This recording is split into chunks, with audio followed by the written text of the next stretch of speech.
Hi there guys, this is Sean and welcome to another modelling tutorial. Today we're going to be modelling a simple football.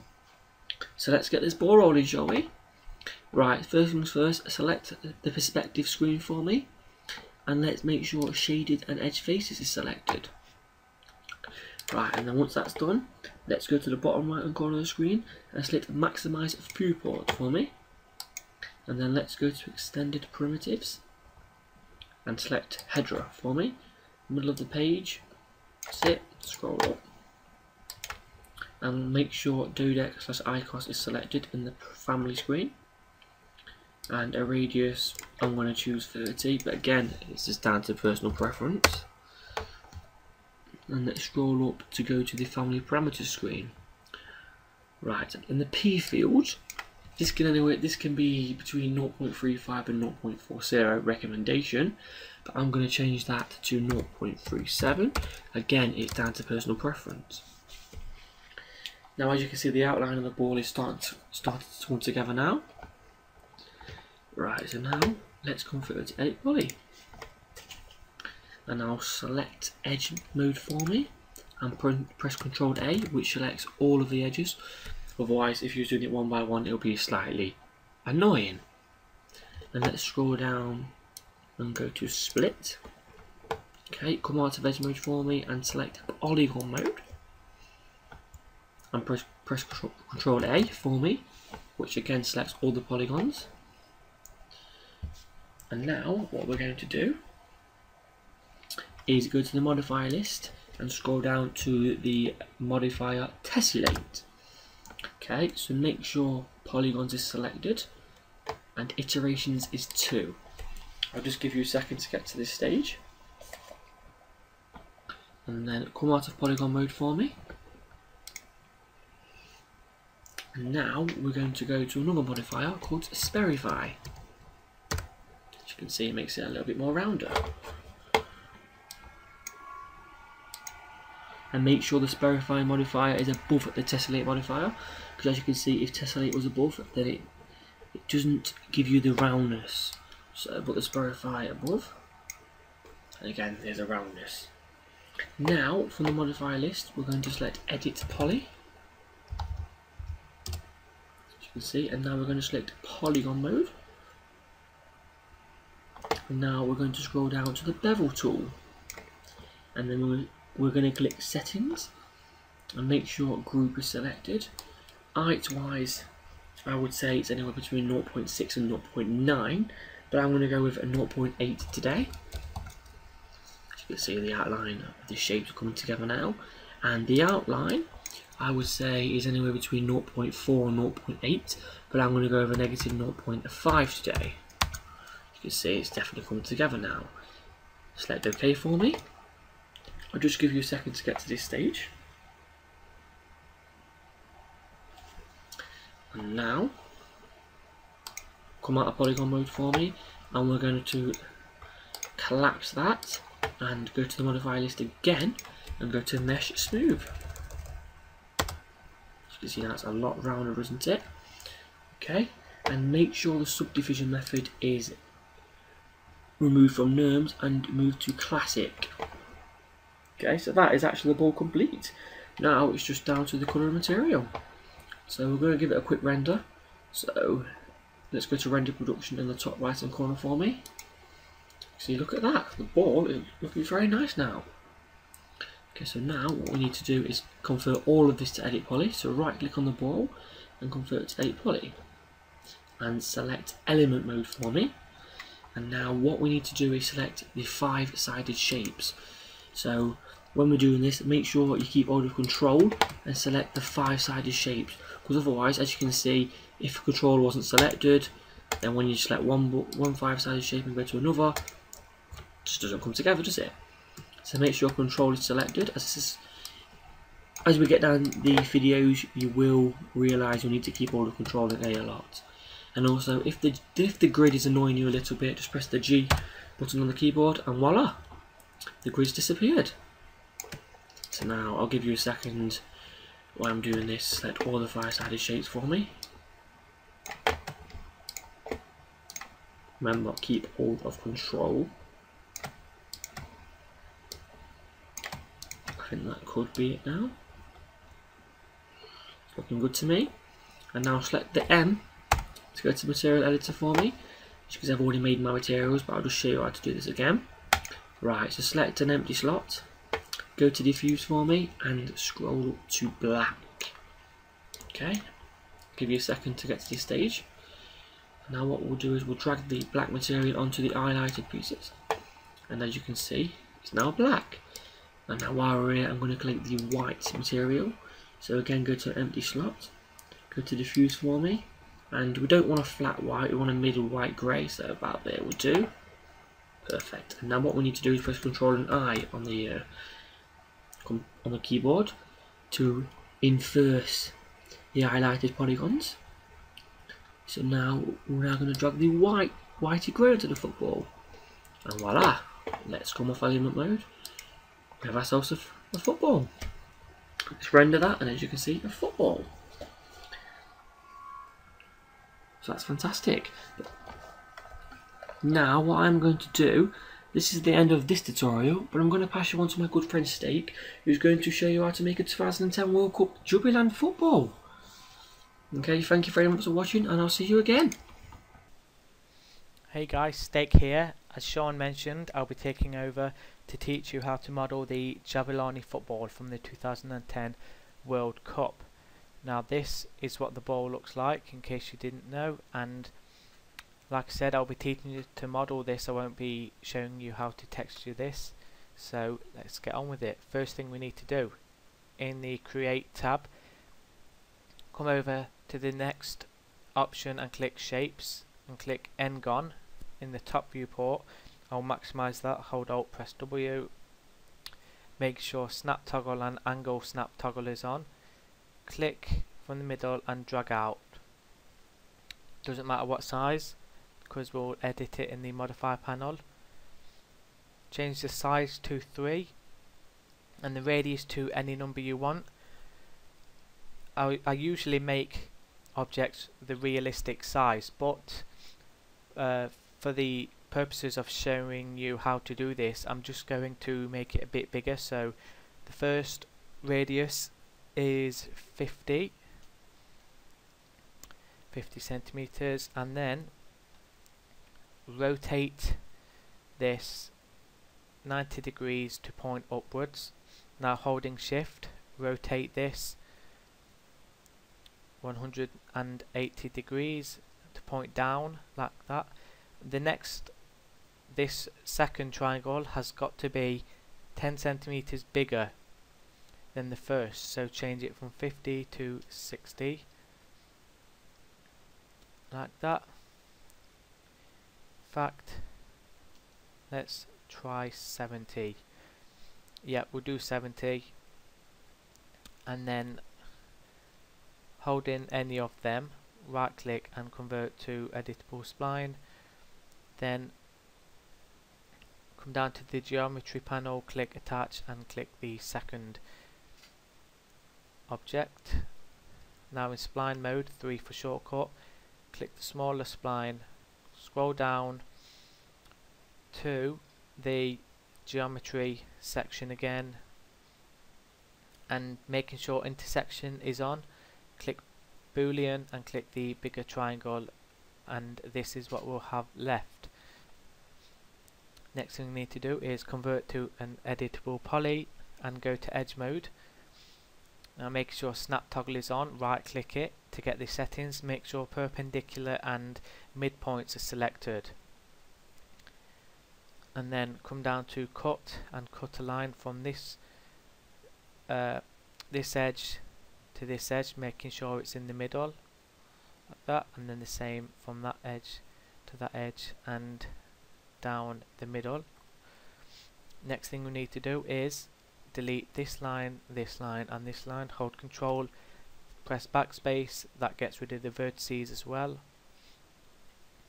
Next is come out of edge mode, come over to the hierarchy panel, make sure snap toggles on and click effect pivot only, rotate this 90 degrees so the green arrow is pointing up, and drag it to the top so it aligns with this point here. Take effect pivot only off, and now click mirror. In the Y axis click copy, so you should have this. Now we need to make a copy of this top one, so hold shift and drag it along like that and rotate it 120 degrees, and then line it up with this one. Now do the same for the other side, clicking OK, rotate this 120 degrees and drag this in line with this. Most important thing to make sure you get right is the pivot point for all of these separate objects has got to be at the point that intersects with the other section. So this one there, and this one there, and you'll see why in a second. So come out of top view, go into perspective view, and press F4 if that makes it easier to see the edges. Clicking any of these three, I'll start with this one, go to rotate and change from view to local under graph editors and rotate it 109.5 degrees. Change that to shaded, it has to be this specific. Now do the same thing, 109.5 and 109.5 like that, so they all join up. Now in vertex mode, no actually, attach them together first, so click attach and select them all. Now in vertex mode, select all the vertices, Control A, and then select weld like that, and you should get this weird looking faces, but we'll sort that out right now. In polygon mode, press 4 for shortcut, select all, Control A.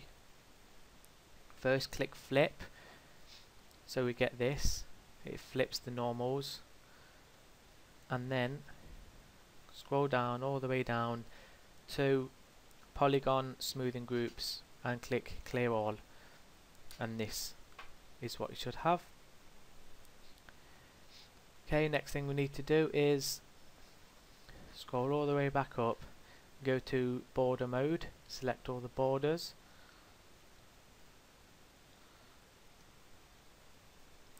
and then click chamfer so you have some edge control, and I'm going to do 0.8 because this will be smoothed. 0.8 like that. Deselect everything and then just select the borders again and cap. Once they're capped, go to polygon mode and select the new faces we've just created like that, and then come to inset, do the settings, whatever's easier for you, and inset it a large amount like that, and then under edit geometry click collapse, and this is what you should have. Now what we need to do is add a mesh smooth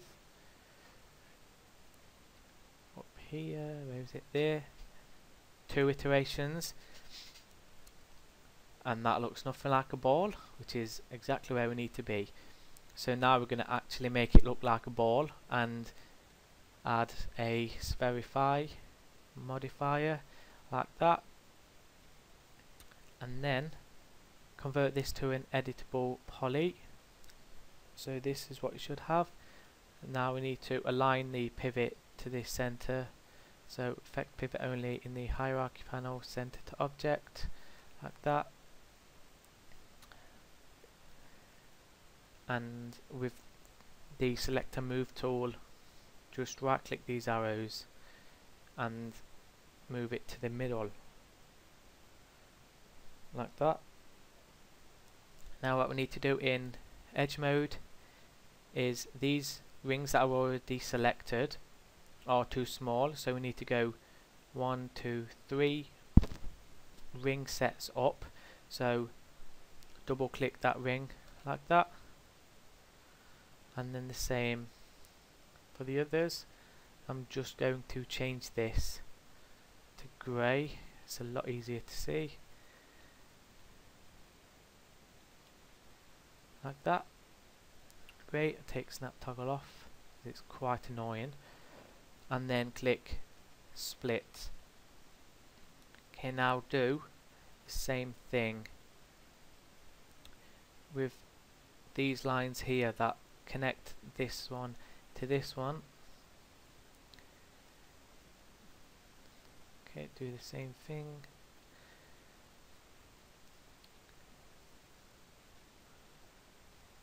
There. I'm holding control between selecting them all. Yep, I think that's everything. Yep, and again click split. You'll see why in a second. Now hold, nope, in element mode, 5 on the keyboard for shortcut, click these triangular panel sections we've just created and click detach, click OK, and to make it easier I'm just going to click them in the manage layers tab, which is 1, 2, 3, 4, 5, 6, 7, 8 across from the right, making sure they're all selected. Click the first button, create new layer, and everything that's selected will be moved to this section. I spelled it completely wrong there. And just hide it for now and click this little box here, so we are working on the default panel, default layer even. Now what we need to do is add a shell. So in the modifier panel, click shell, remove all the outer amount back to 0, so right click these arrows and change the inner amount to 0.8. In fact, let's double that, 1.6. Yep, that's good. And now right click, convert to edit poly again. In polygon mode you want to click the inside of this, so make sure by angle is selected and it's on 45 degrees. Click inside each section and delete because we don't need them anymore. Now with edge mode on, click one of the inside pieces, just hold shift and click the other one, and now do the same. This, hold control, hold shift, and as you can see it's selected all the way around the edge, so we don't need to do this for any more of them. So for this one now, hold control to click, hold shift and click the rest like that. Seems to have got them all. Great. Now what we need to do is click connect, click the settings button and change the slide to wherever you want. Say I'll just do -30, that looks good. And then come out of edge mode and add a mesh smooth with 2 iterations like that, and this is what we should have. That's the start.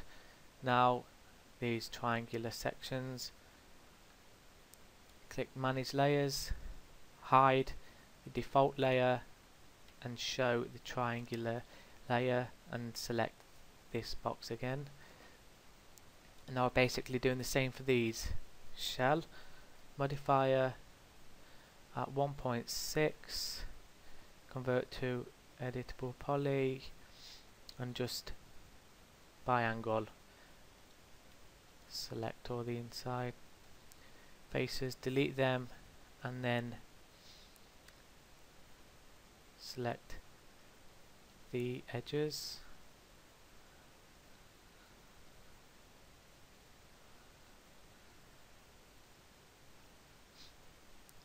like that. Remember, click one, hold shift, click another one. When you're on another section, hold control to click the first one and then shift, and so on. Then under edit edges, click the connect settings and click change to, I don't know, -15. That looks good. Come out of edge mode and add a mesh smooth to that. 2 iterations. This is what we've got. Now in the manage layers, click the default box again and unhide that. And this is what we have. So I'll just make a simple, let's see, really dark grey, and change the specular to 60 and the glossiness to 20, and drag that over. Let's see, 3, just rename it so it doesn't clone any of the settings that we edit. Just off white, and the specular level to 20, like that. And then just the first one we edited, drag the white onto that, and then the others drag the black on. And this is the final product. So if we select those two, come up to group and name it that, and just drag it over, and then unhide the traditional football created by Sean. Not the right size, but you know. Let's click align and click this ball, that, to get it directly in the middle, and then click the bigger football and scale it inwards. That's good.